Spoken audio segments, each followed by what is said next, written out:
Magandang araw sa inyong lahat at welcome sa aking channel. Kim Rodriguez, pasok na sa FPJ's Batang Quiapo. Madadagdagan ng karakter ang loaded at bigating cast ng nangungunang primetime series ngayon na FPJ's Batang Quiapo sa pagpasok ni Kim Rodriguez. Ito na ang ikalimang kapamilya project ng dating Kapuso talent dahil ang unang proyekto rin ito ni Kim sa ilalim ng Dreamscape Entertainment. Naunang nang nabanggit ni Kim na isa rin sa pangarap niyang makatrabaho si Coco Martin. Marami naman ang nagtatanong kung si Kim Rodriguez nga ba yung magiging bagong pag-ibig ni Tanggol. Iniintriga kasi ang pagpasok nito na magiging karibal pa umano ni Bubbles kay Tanggol.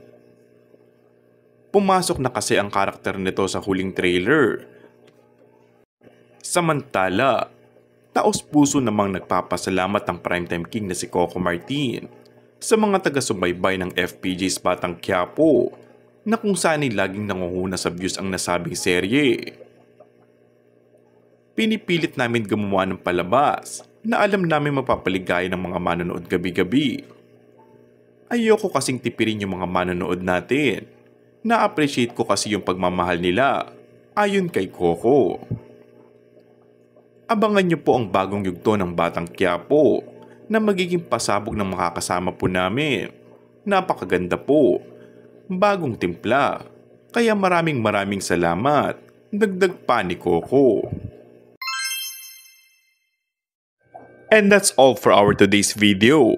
Kung bago ka lang sa aking channel ay mag-subscribe at pindutin na rin ang notification bell. Maraming salamat!